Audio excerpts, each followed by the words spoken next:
क्या आप भी उत्तर प्रदेश स्टेट में अपना बिजनेस रन करते हो? क्या आपका भी प्लान है कि आप आगे आने वाले टाइम में अपना कोई अपना नया बिजनेस स्टार्ट करने वाले हो? और इसके अलावा अगर आप ये चाहते हो कि आपके बिजनेस को या आपकी शॉप को एक लीगल आइडेंटिटी मिले, तो मेरी आपसे बस एक ही रिक्वेस्ट है कि आज इस वीडियो को बिना स्किप करिए, लास्ट तक देखिएगा, वरना आप काफ़ी कुछ मिस कर दोगे। आज की इस वीडियो में हम लोग बात करने वाले हैं उत्तर प्रदेश की शॉप एंड एस्टेब्लिशमेंट सर्टिफिकेट के बारे में। तो चलिए इस वीडियो को शुरू करते हैं। बट इस वीडियो को स्टार्ट करने से पहले मेरी आपसे एक छोटी सी रिक्वेस्ट है। अगर आपको ये वीडियो या फिर हमारा जो काम है ज़रा भी पसंद आता है, तो इस वीडियो को बिना स्किप करे लास्ट तक देखिएगा। और दूसरी चीज़, इस वीडियो को लाइक करके हमारे चैनल को सब्सक्राइब करिएगा, क्योंकि आपके एक लाइक और सब्सक्राइब से हमें ऐसे ही और इम्पॉर्टेंट टॉपिक्स के ऊपर वीडियो बनाने का मोटिवेशन मिलता है। तो चलिए इस वीडियो को शुरू करते हैं।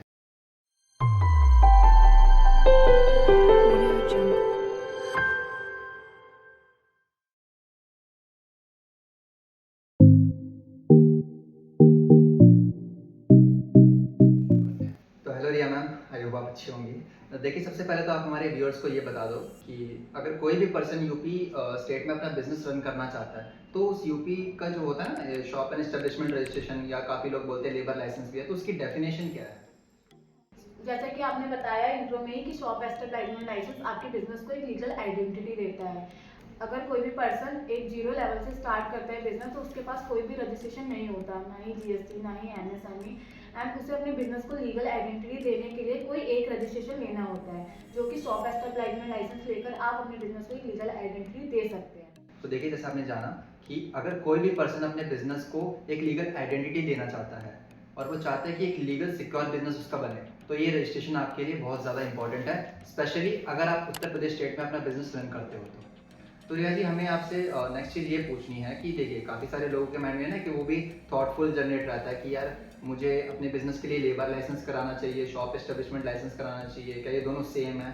और भी ऐसे काफ़ी सारे डाउट्स रहते हैं। तो मेरे को आप बस इतना बता दीजिए कि जो ये लेबर लाइसेंस है और जो शॉप एस्टेब्लिशमेंट है, दोनों सेम होते हैं या डिफरेंट होते हैं, और क्या क्या डिफरेंशिएटर होते हैं दोनों में?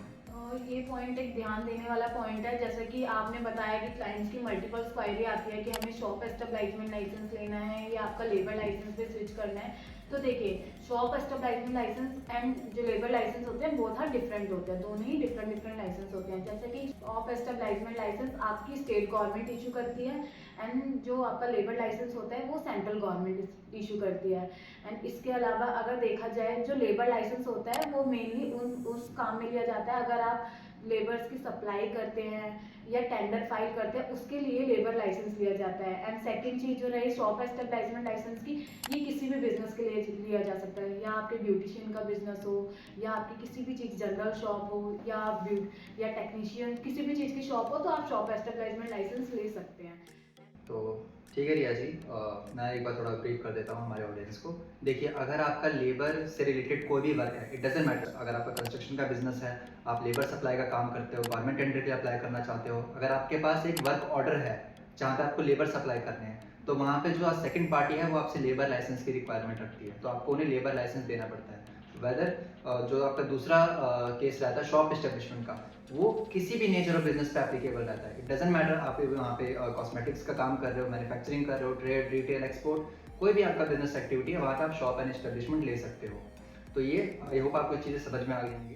तो नेक्स्ट ईयर मैडम, मुझे एक चीज़ बताइए कि जो रहता है लेबर लाइसेंस हो गया या शॉप एस्टेब्लिशमेंट है, इसको जब हम अप्लाई करते हैं तो क्या कुछ इसमें गवर्नमेंट फीस वगैरह भी रहती है? और अगर कोई प्रोफेशनल इसे फाइल करता है तो क्या इसका कुछ खर्चा वगैरह आता है? बिल्कुल, अगर आप शॉप एस्टेब्लिशमेंट लाइसेंस फाइल करते हैं, चाहे वो यूपी स्टेट का हो या किसी अदर स्टेट का भी हो, तो आपको एक गवर्नमेंट फीस का अमाउंट पे करना ही पड़ता है। ये टोटली आपके एम्प्लॉयज़ पे डिपेंड करता है कि आपके एम्प्लॉयज़ कितने हैं बिजनेस में। फॉर एग्जांपल, अगर आपके 5 एम्प्लॉयज़ हैं तो आपकी फीस कम आएगी। इन केस अगर आपके उसी की जगह 100 एम्प्लॉयज़ हुए तो वो 10 टाइम बढ़ जाएगी। ठीक है रिया जी, तो ये फीस वाला जो है पॉइंट वो हमारा पूरा क्लियर हो चुका है। अब नेक्स्ट चीज़ हमें ये बताइए कि अगर कोई भी पर्सन बिल्कुल ज़ीरो से अगर अपना बिजनेस स्टार्ट कर रहा है, तो अगर वो ये शॉप एस्टेब्लिशमेंट सर्टिफिकेट कराएगा, तो उसका उसको फ़ायदा क्या होगा? इसके क्या क्या मेन बेनिफिट्स रहते हैं जिसकी वजह से उसे ये कराना इंपॉर्टेंट रहता है? तो आप बता दीजिए। जैसे ये चीज़ बहुत इंपॉर्टेंट पॉइंट है कि अगर आप शॉप एस्टेब्लिशमेंट लाइसेंस ले रहे हैं तो उसके बेनिफिट्स क्या है, क्योंकि मोस्टली अगर कोई भी क्लाइंट को ये चीज़ स्टार्टअप कंसल्टेंट पिच करता है तो सबसे पहले यही क्वेश्चन होता है कि सर इसके बेनिफिट्स क्या होते हैं। देखिए, अगर आप शॉप एस्टेब्लिशमेंट लाइसेंस लेते हैं तो इसका सबसे पहले बेनिफिट ये होता है कि आपके बिजनेस को एक लीगल लीगल आइडेंटिटी देता है। जैसा कि आपको पता ही है, अगर आप फॉर एग्जाम्पल अगर आपको कोई भी कहीं भी अपने बिजनेस को जस्टिफाई करना हो या कुछ भी उससे लीगली वर्क करना हो, तो आपको सबसे पहले अपना एक कोई भी रजिस्ट्रेशन सर्टिफिकेट देना होता है, जो कि आप शॉप एस्टेब्लिशमेंट लाइसेंस देकर कर सकते हैं। देन सेकंड आते हैं करंट अकाउंट के लिए। आपने देखा होगा मल्टीपल क्लाइंट्स ऐसे होते हैं जो जीएसटी लेते हैं फॉर ओपनिंग करंट अकाउंट। अगर वो अपने करंट अकाउंट ओपन करवाते हैं तो वो जीएसटी लेते हैं, जिससे कि आपकी लायबिलिटी आ जाती है। बट अगर आप इसकी जीएसटी को रिप्लेस करके शॉप एस्टेब्लिशमेंट लाइसेंस लेते हैं तो उससे भी आपका करंट अकाउंट इजीली ओपन हो सकता है। एंड थर्ड पॉइंट इसका रहता है लोन।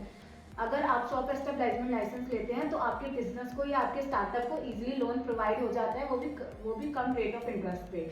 फोर्थ पॉइंट आता है इसका कि गवर्नमेंट स्कीम्स, मल्टीपल टाइप की गवर्नमेंट स्कीम्स आती हैं और गवर्नमेंट टेंडर आते हैं, जिसे आप फाइल करने के लिए तभी लाइबल होते हैं जब आपके पास शॉप एस्टेब्लिशमेंट लाइसेंस होता है, क्योंकि ये गवर्नमेंट की नज़रों में लीगली होता है।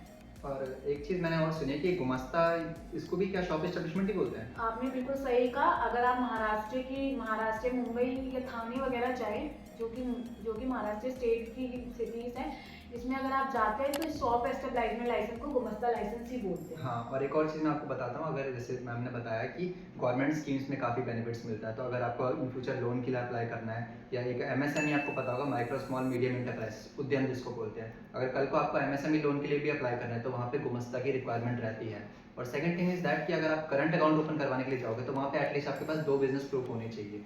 जैसे मैडम ने बताया जीएसटी में लायबिलिटी आ जाती है, तो आप जीएसटी को स्विच करके शॉप एस्टेब्लिशमेंट करा सकते हो। सेकंड, आप उद्यम करा सकते हो, तो आपका इजीली करंट अकाउंट ओपन हो जाएगा बिना किसी लायबिलिटी के।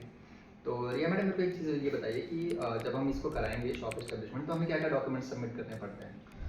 देखिए, डिपेंड करता है कि आपकी प्राइवेट लिमिटेड कंपनी है या प्रोप्राइटरशिप है, तो दोनों के बारे में आपको मैं वन बाय वन बता देती हूँ। अगर आपकी प्रोप्राइटरशिप फर्म है तो जो भी प्रोप्राइटर है उनका Aadhaar card, PAN card, contact number, mail ID, number of employees and last thing जो रहती है एमएसएमई इसमें एक इम्पॉर्टेंट पार्ट आता है, क्योंकि इसके अलावा सोल प्रोप्राइटरशिप के पास कोई और लीगल डॉक्यूमेंट नहीं होता। अगर आपके पास जीएसटी है तो वेल एंड गुड है। एंड अगर आपकी प्राइवेट लिमिटेड फर्म में बहुत सारे डॉक्यूमेंट्स होते हैं जो आपके लीगली वर्क करते हैं, जैसे certificate of incorporation, memorandum of association, article of association. And इसके अलावा जीएसटी सर्टिफिकेट है तो जीएसटी सर्टिफिकेट भी आप अपना शेयर कर सकते हैं, एमएसएमई है तो एमएसएमई सर्टिफिकेट। एंड किसी भी एक जो ऑथराइज डायरेक्टर होता है उनका Aadhaar card, PAN card, contact number, mail ID and number of employees, जो कि मोस्ट इंपॉर्टेंट पार्ट होता है। उसी के अकॉर्डिंग ही आप गवर्नमेंट फीस पे करते हो। ओके, तो मैम इसमें अभी थोड़ा सा एक मेरे पास पर्सनली एक जानना था। अभी मेरे को क्या है ना, लास्ट टाइम मैंने सुना था कि इसके अंदर कुछ रिसेंटली अपडेट आया है कि पहले क्या होता था ना, शॉप एस्टेब्लिशमेंट सर्टिफिकेट की 5 ईयर्स की वैलिडिटी रहती थी, बट अभी जब जो न्यू सर्टिफिकेट इशू होते हैं शॉप एस्टेब्लिशमेंट के, तो उसके ऊपर लिखा होता है लाइफ टाइम वैलिडिटी। तो क्या अब वो 5 ईयर्स के लिए वैलिड है या फिर अपडेट होकर लाइफ टाइम हो गया, क्या है उसका सिनेरियो? अब ये लाइफ टाइम तक के लिए वैलिड होता है। आप एक बार शॉप एस्टेब्लिशमेंट लाइसेंस में रजिस्टर्ड हो जाते हो तो ये आपका लाइफ टाइम तक के लिए वैलिड होता है, इसकी कोई भी एक्सपायरी डेट नहीं होती है। Okay, so thank you so much guys, I hope आपको ये वीडियो समझ में आई होगी। अगर आपको कोई भी एक डाउट है, जो भी क्वेश्चंस के ऊपर में अभी हमने कवर करा, अगर इसके अलावा हट के अगर आपको और भी कोई क्वेश्चन है तो आप कमेंट बॉक्स में कमेंट कर सकते हो। हम आपसे जल्दी ही मिलेंगे किसी और इंटरेस्टिंग टॉपिक के साथ में, तो तब तक के लिए टेक केयर।